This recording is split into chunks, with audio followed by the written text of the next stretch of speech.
Welcome to those on Facebook and YouTube. We're just going to wait a couple more seconds to see if others join us on Zoom, and then we'll get started. Thanks for being here.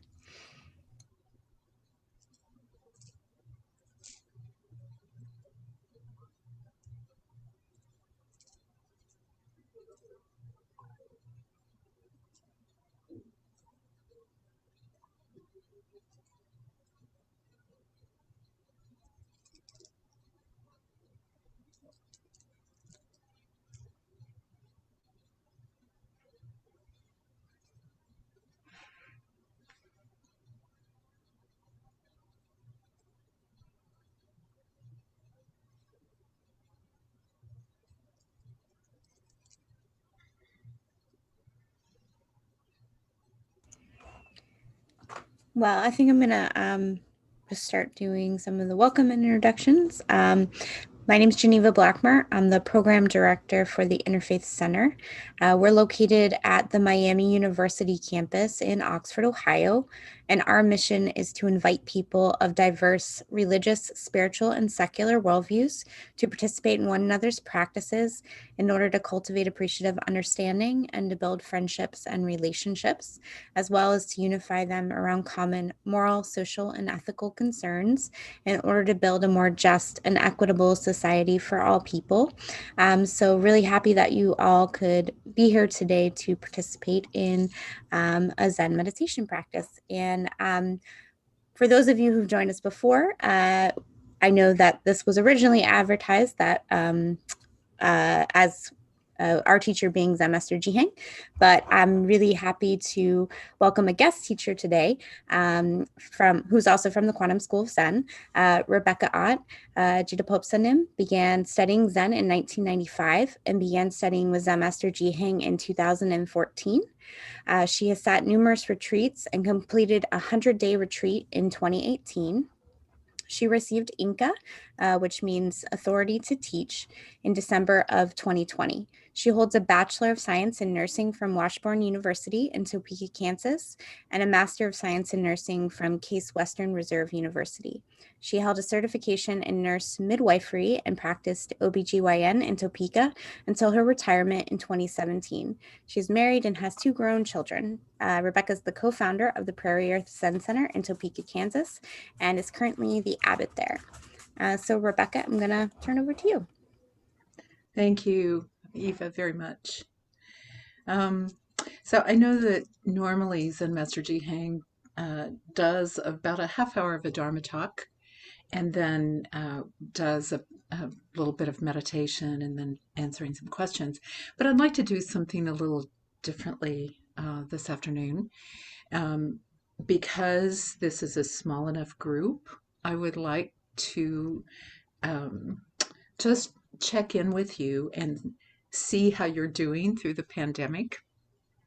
And if you have any specific questions about anything. So if everyone would unmute themselves. Yeah. And I should put my glasses back on because I can't read without the glasses. So, which one of you is Anne? I'm Anne. And I'm Mary Ann. And you're Marianne. Oh, that's perfect. I'll be able to remember that. So, have you been doing these meditations with Zen Master Ji Haeng, or is this the first time? Okay. Do you know anything about Zen? Very little. I read Very books. little. I mean, Okay. always interested, but I have not participated in it much. Okay. Okay. Well, do you have any specific questions about anything? We're open. Okay. We're here to be. Oh, wonderful, Anne. Thank you. Okay. So, anyone else want to go next? Yeah. Morgan?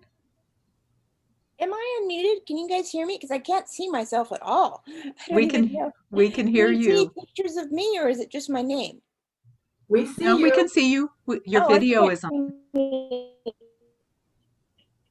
Okay. I've just been through a lot of medical things. I just got back today from an optometrist who's referring me to a specialist because they think I have a tumor growing near my eye, and it's just one damn thing after the other. Last week I was in, no, excuse me, this was like 3 weeks ago. I was in the emergency room for 5 hours on Friday, 5 hours on Monday. They diagnosed me incorrectly. 2 weeks later, I went to the optometrist. She's like, nothing's wrong. So I just discontinued everything. And then trigeminal neuralgia is described as by all the neurologists as being the worst human suffering from nerve pain that is known to man. And I can second that. And my eyes were just tearing up constantly, my one eye in particular. And I thought I was infected, and that's where most of my pain was felt by me. And it's very unpredictable. Morgan, excuse me, can I just ask this? Do you use any kind of meditation technique with your pain?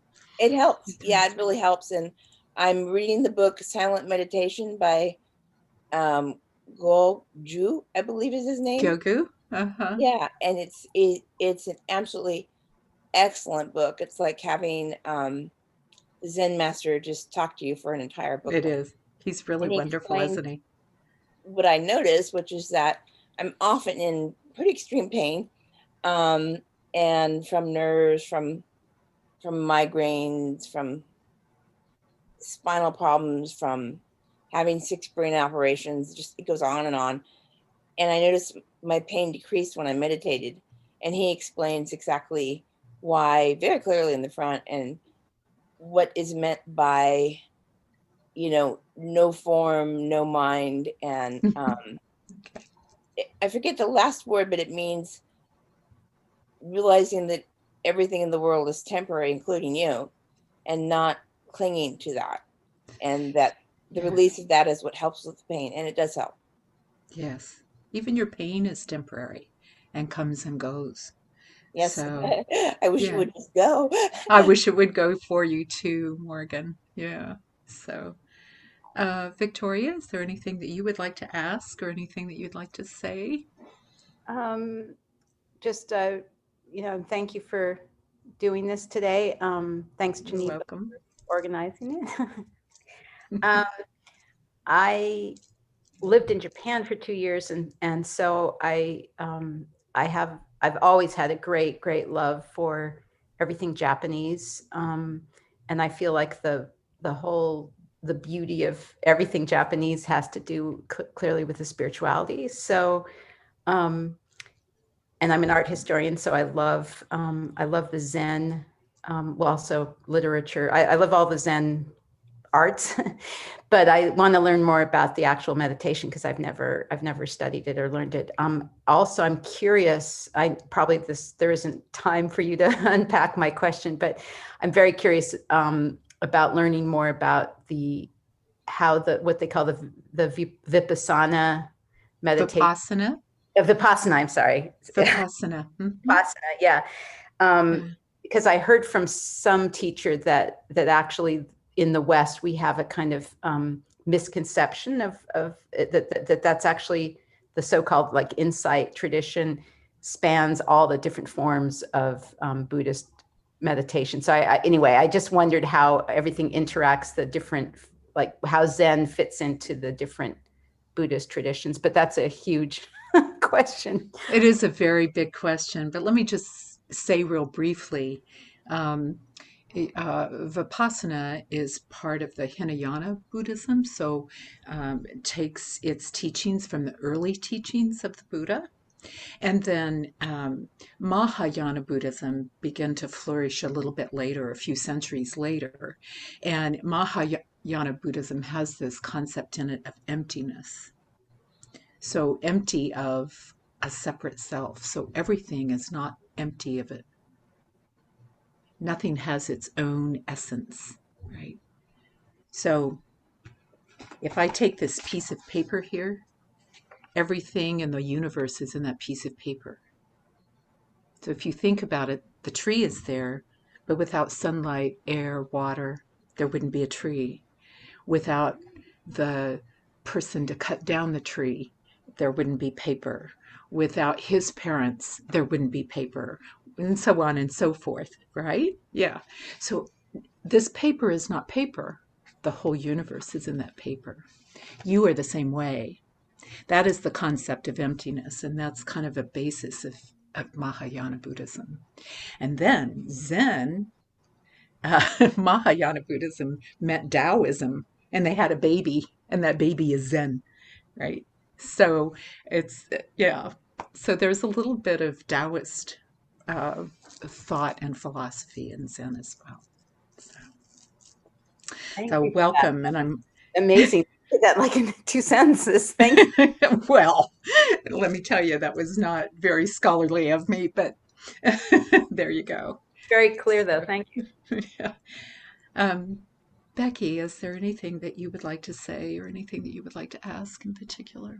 I really joined a little late, so I don't know. I'm just checking in with everyone. If you've been here before, sometimes if you've been meditating, there's questions that come up when you do that. Or maybe you don't even know what questions to ask and want more information about techniques or something like that. So, That explanation that you just gave really was one of the things I was looking for, but I wouldn't know how to ask. And I want to thank you. I mean, yeah, now I can see that nothing has its own essence. Is that correct? yeah, not even you. Right. Oh, yeah, Yeah. I know that. Yeah. Yeah. And I am interested in Zen meditation. I did sit with a group for about 2 years, Oh, wonderful. about maybe 9 years ago, and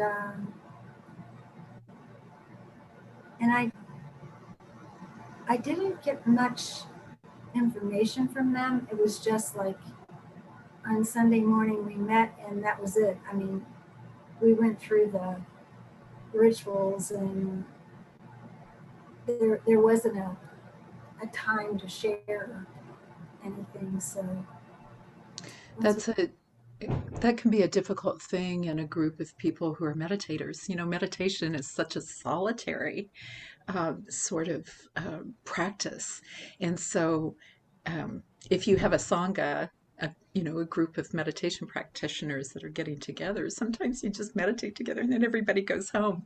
But for people who are new, doing a reading or having some kind of basic information can be very helpful. So, yeah. Sue, is there anything that you would like to share? Or any questions that you have? I've done a little bit of meditation, and I've been doing a lot of guided meditation recently, but I'm wondering if you think the guided meditation is helpful. Sure, of course it is. Okay. I guess it depends on who's doing the guided meditation and what they're guiding you to. Yeah, it's Tara Brach. Yeah, Tara Brach is a good teacher. Yeah. Right. And I actually have peripheral neuropathy. And so I have a fair amount of pain a lot. Yeah. And especially, and then I get kind of depressed because of the pain. So that's what I've been dealing with. Yeah. Do you find that the guided meditations help you with that pain? Sometimes I do some for anxiety also, anxiety and depression. And sometimes it does seem to help with the pain. Yeah. Yeah. One of the things about, well, I haven't looked at this so much for actual meditation techniques recently, but I was doing this whole essay on chanting meditation. And one of the things that chanting does is stimulates this area of the brain called the anterior cingulate that helps us with intimacy and social connection. Meditation also increases endorphins in our body, which is our natural pain reliever. Yeah. So it's really a good thing to try and do. What kind of chanting meditation? Personally, I do Kwanzaa Bosal chanting. So in the Quantum School of Zen, in Korean, Kwanzaa Bosal is Kuan Yin, the Bodhisattva of compassion. Yeah. So I chant Kwanzaa Bosal. Kwanzaa Bosal. And do you do that with a group? Bosal, both by myself and in a group. Yeah. Yeah. And how can I find that, what you're saying? Where is it available? It's spelled KWAN and then SEUM and then BOSAL. And there's YouTube videos of Kwanzaa Bosal chanting. Okay. If you want to do that. Yeah. Great. Thank you. Yeah, you're welcome. Okay. Is there anyone else that would like to share? Tracy or Sarah?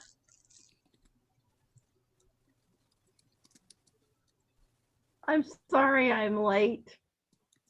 That's okay. Do you have any questions, Sarah? Is there anything that you want to talk about? I just love being or anything you want me to in a peaceful environment. After don't we all? Especially being in Zoomapaloozas.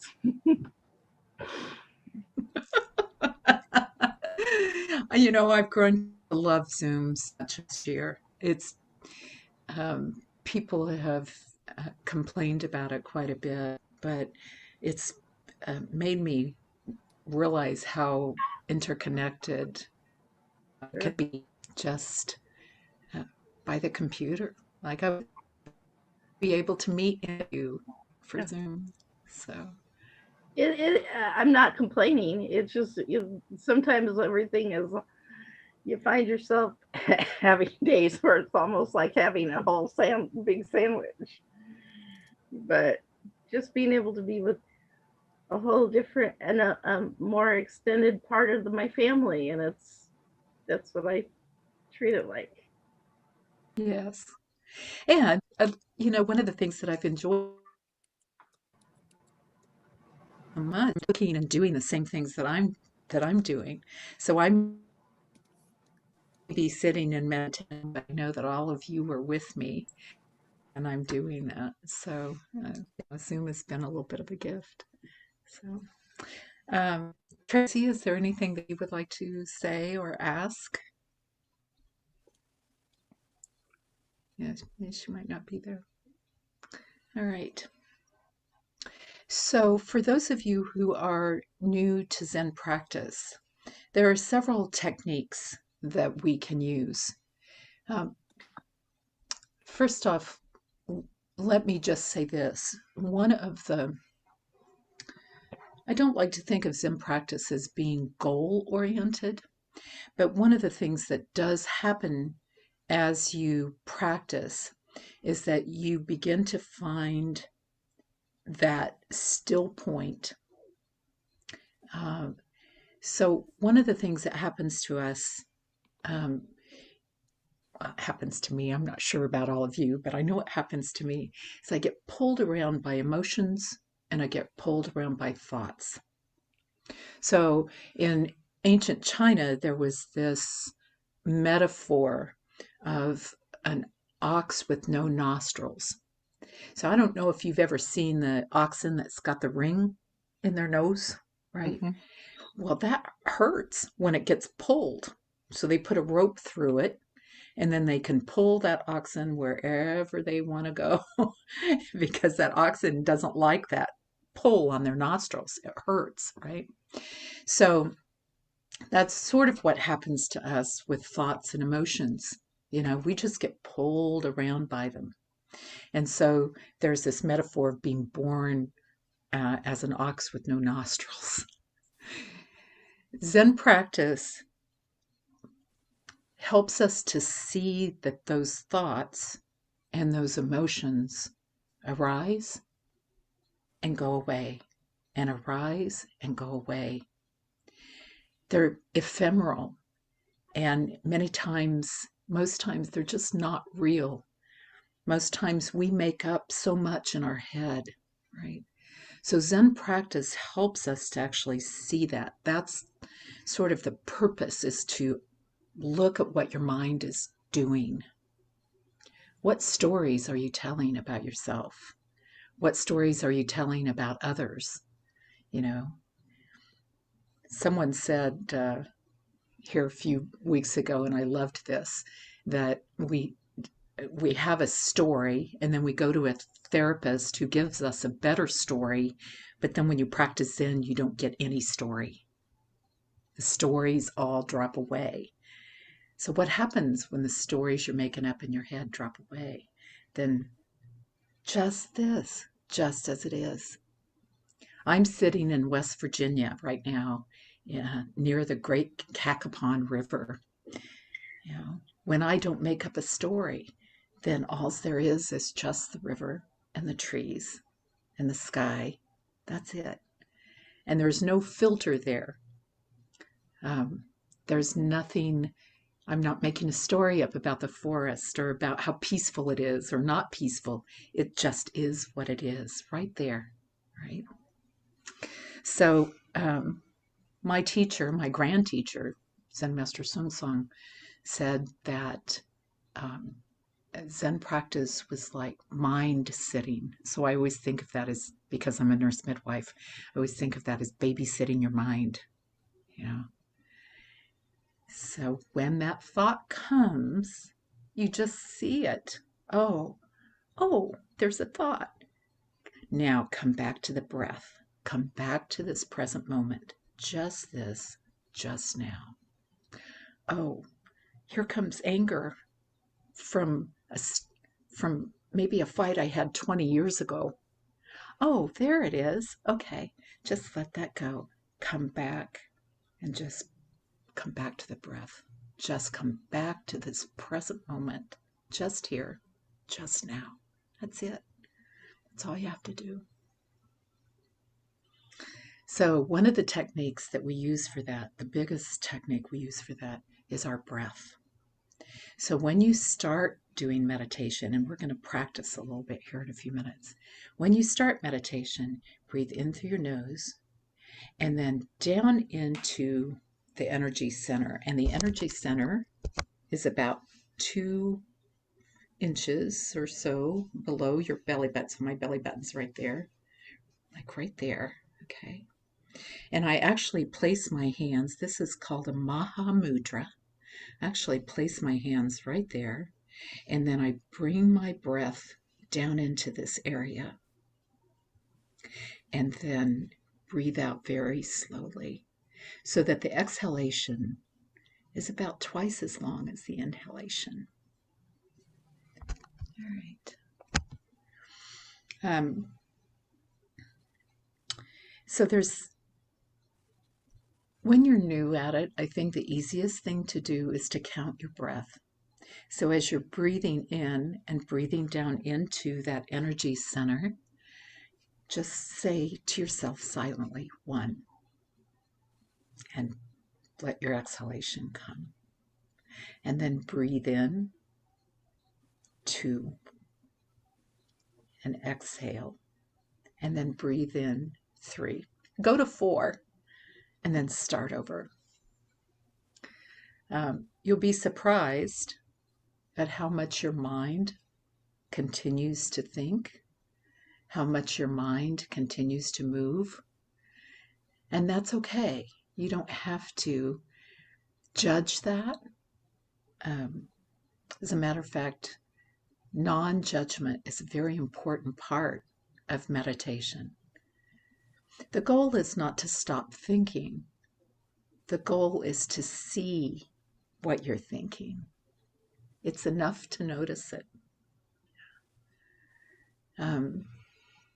So let's try some meditation together.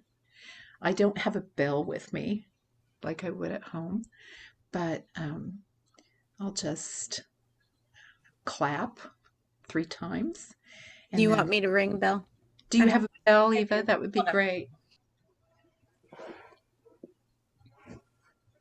And then we'll sit for about 15 minutes. Does that seem like enough time? That might feel like a lot to you, Anne and Marianne, since you haven't meditated before. Yeah, but just stay with it if you can. The other thing is to keep your eyes open and focus at about a 30-degree angle in the floor in front of you. Okay. Yeah. Contrary to someone's intuition, you don't close your eyes. You want the world to sort of come in. When you close your eyes too, it can make you focus more on what's going on inside your head. So, so keep your eyes open. And then place your hands in that Maha Mudra. And then, Eva, let's sit for just 15 minutes. Okay? Okay. Ready? I'm ready. Okay.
Okay.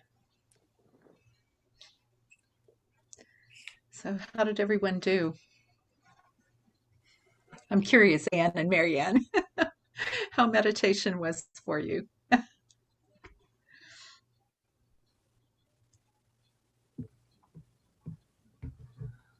For me, it was hard to stay focused on not being focused. Thoughts would come in, but it's nice to just be able to breathe and to concentrate on my breathing. It was good. Yeah, it's a very quiet, calming thing to do. Yeah. And is this Does anyone else have any? I have one more question about this. Is this always done in silence? Is this something that you would do with music, with background music? No. Always quiet. Yeah, you know, the thing about doing some kind of background music or anything like that, it's a distraction. So the whole point is for you to get quiet enough to actually see what's going on in here. Okay. Yeah. Because what So I was it's lovely. I'm not saying that it's wrong to listen to music or anything else, but you know, our minds are always looking for entertainment. I was hearing the birds. I was hearing the birds, the outdoor noise. Uh-huh. Yeah, I mean, there will always be some kind of noise around you. You know, focusing on that is not always a bad thing, but to actually see how our minds function is a very interesting journey to take. And then once you begin to let go of all those thoughts and stories and emotions, and Zen Master Ji Haeng calls them mental movies, once you begin to let go of that, then the question is, what is there? If you're going to let go of the story of yourself, then what? Yeah. And that's the same journey that the Buddha took. One of the things that I always loved about this particular spiritual journey is that you know, there isn't a guru telling you how to do it, right? The Buddha said, find out for yourself whether what I said is true. Yeah. Be a lamp unto yourself. And so, you know, that points to the idea that all of us have this internal wisdom. All of us do. And if you just get quiet enough and quiet mind enough, then you begin to see that, you begin to understand what that internal wisdom is. Well, it didn't seem like 15 minutes to me. Oh, good. Yeah, it seemed shorter. Could you show us that mudra again? Yeah, sure. It's left hand inside of right hand and the thumbs touching. Okay. Yeah. Okay, great. Thank you. It just sort of completes the energy arc. I like it better than sitting, you know, with this Right. and out. But it brings your energy focus down here. Yeah. Great. Thank you. Well, I did notice too that, of course, I did have thoughts coming in, but it did help to count. That helped. Yes. Yeah. Yeah. Yeah. And then there's all kinds of ways to kind of keep a focus. You know, for me, there was always this great question, and many of us have that. Who am I? What am I? What is consciousness? What is life? What is God? What is Buddha? You know, all those great big cosmic questions. And I came into Zen practice with that big question of what am I? What is this? Right? And so I use that as a meditation. So breathing in, what am I, or what is this? And then breathing out, don't know. And breathing in, what is this? And breathing out, don't know. Yeah. Just kind of giving a little weight to that. Don't know, this don't know mind. Do you know Richard Rohr or about him? Yes. Mm-hmm. Yeah. You do? Yeah. Because he does centering prayer. Yes. I think it's centering prayer. Yeah. Yes, he does. Yeah. And it's very much the same sort of thing, Sue. Centering prayer and a Zen meditation focus is very much Similar. similar. Yeah. Okay. As a matter of fact, in our school, we do Christian Buddhist retreats together. Yeah. So one of the things I want to, well, does anyone else have anything? Is there, yeah, Sarah, go ahead. The one thing I like about being able to just sit and just breathe in and breathe out, it's just an awareness of self. And doing these kinds of practices are good parts of practicing self-compassion. Yes. And self-care, because Yes. we got so much garbage going through Yeah, we do. the mental worms. It's not healthy. Yeah, and then eventually, if you can do that, then you can focus that compassion on others. You can send that compassionate energy to the world. Yeah. I'm taking a class from CIT, Compassion and Integrity Trading. Oh, wonderful. And so we do a lot of mindfulness practices very similar to this. And so this adds another dimension. Thank you. Yes, you're welcome. So there's one other thing I kind of want to leave you with today that popped up for me during meditation, and that's this idea of attention. So in mindfulness practice and in Zen practice, there's this idea of paying attention to each and every moment, right? There's a story of a Zen student going to his Zen master and saying, "What is the essence of Zen?" And the Zen master says, "Attention." And the student said, "Is that all?" And the Zen master thought for a second, went, "Attention, attention." So there's this wonderful idea of just paying attention to each thing, each moment that comes into your awareness.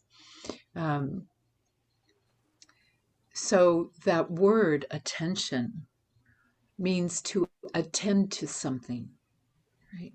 And when you attend to something, in general, that usually means that you care about whatever it is that you're attending to. So I think about that when I'm cleaning house and attending to pledging my furniture, attending to vacuuming the couch or the floor, attending to wipe off my kitchen cabinets. And when you do that, it slows you down. It begins to make you put a little love into all the actions that you have throughout your day.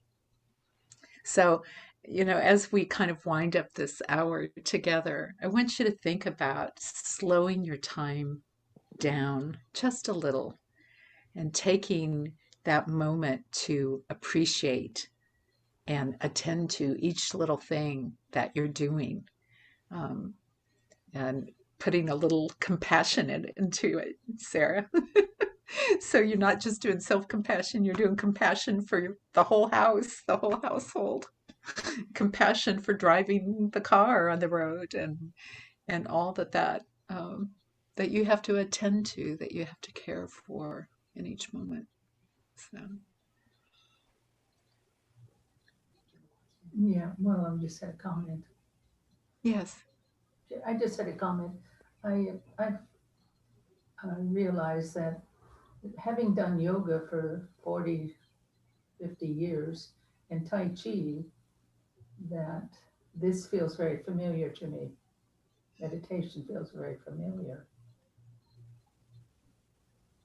And I have searched for Tai Chi and yoga classes wherever I lived and wherever I traveled.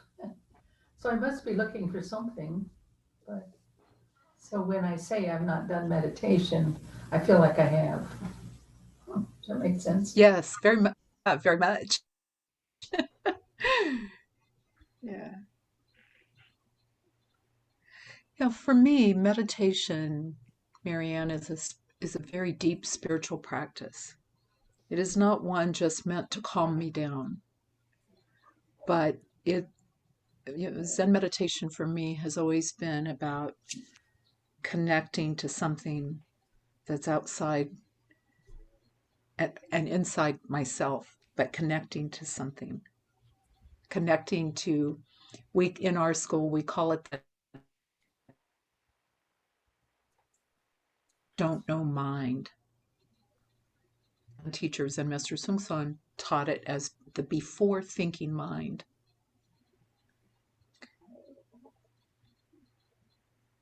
And he said, Descartes said, I think, therefore I am. But if you're not thinking, then what? So that before thinking mind, or that big don't know mind, is very wide, very open, accepts all things just as it is. And so Zen meditation is connecting to that. It's a very spiritual practice. I'm sorry, I can't actually find, I know you said, is it Kuan Yin? Yeah, it's Kwan Seum Bosal. Eva, can you put that in the chat? Sorry, I was there before. Yeah, Kwan Seum Bosal is the Bodhisattva of compassion. Bodhisattva is a being who's put off their own entrance into nirvana in order to save everyone else. But really, it's a metaphor for what's happening on the inside of all of us. Kwan Seum Bosal is you and me and everyone else in the world. We all have that compassion on the inside of us. But we get so caught up in our own day-to-day worries and emotions and thoughts and all of that. And we attend to that. We attach to those things. And then we lose that compassion for all things, for everyone. Now, do you ever have meditations on Zoom? Prairyerth does. Prairyerth Zen Center. Oh. In Topeka, we do meditation on Zoom. Yeah. So everyone is welcome to come to that if they want. Also, Zen Master Ji Haeng has a meditation on Sunday mornings at 11 o'clock on Zoom. And he usually does a Dharma talk for a half hour and then does about a half hour of meditation. A little bit of chanting as well. Yeah. And we do too. Just do a little bit of chanting. So. Are there any other questions, or is there anything else that you want to say before we say goodbye today?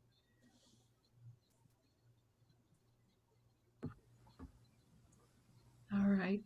You know what? I'm sorry. I'm having a little bit of trouble here. So I got it's Prairie. I'm writing. Do you have that? Can you see the chat, Sue?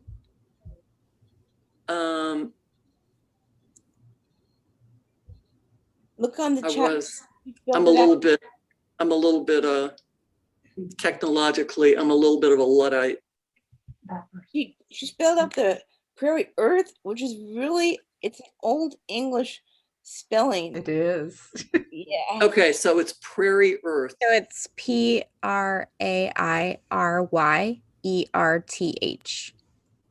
Oh, okay. I put the links. I've thought about changing that name on occasion because it's hard for people to spell. But Prairyerth is also the name of a book by William Lease Teat Moon, all about Chase County, Kansas. And so when we were looking for a name for our Zen Center, Prairyerth just sort of naturally came up because, Topeka is just right at the beginning of the Flint Hills in Kansas, and which are very spacious and beautiful and wide. And then you said that is it your do you call him a master or your guru? is on Sundays, you said? Zen Master Ji Haeng, yes. And he's with the Las Vegas group. Okay. And he's on Zoom. And he's also on Zoom. Yeah. He's my teacher. Yeah. Oh, he's your teacher. Okay. Yeah, he's my teacher. He is the one who normally does the third Friday meditations. But that website is zenlasvegas.com. Pretty simple. The schedule's on there. So. Okay. I'm writing all this down. Thank you very much. And I'm usually morning with him. Yeah. So Geneva, are those the Friday meditations? Yeah. So we do every third Friday. Every third. Okay. With Zen Master Ji Haeng. He had a prior commitment today, so we were very lucky to have Rebecca. And right, yeah. But both of them are excellent teachers, and Rebecca offers practice throughout the week as well online. Right? You do Thursday. Is it Thursday? Thursday at 6:15. And then Sundays at 4 p.m.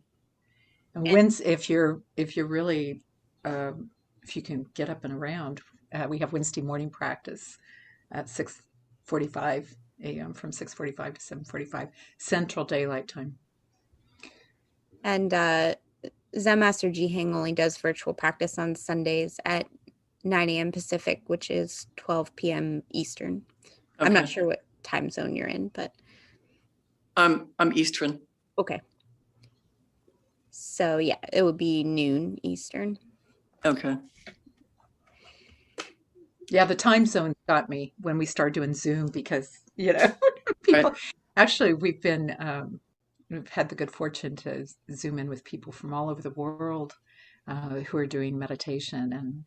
And I received inka, or authority to teach, in December, and recently went through a 6-month training period and was able to train with the New York teachers. So I was really, as well as with Zen Master Ji Haeng, who's in Las Vegas and I'm in Topeka. So it's been really a wonderful opportunity to get to sit with all the teachers there. So, all right, it's 4:00 and it's time for us to go. I want to thank everyone for your participation and your questions. And I hope Zen meditation is something that will be of benefit to you. So thank you. Thank you very much. This was great. Thank you so much, Rebecca, for doing this. I really appreciate it. And thanks to all of you for being here. And don't forget to save the chat. Save the chat? Yeah, they have everybody, if they want to get all those links, to save the chat. With those how do you save the chat? I have no idea. So there's actually, let me just stop the live stream here. Thanks to everyone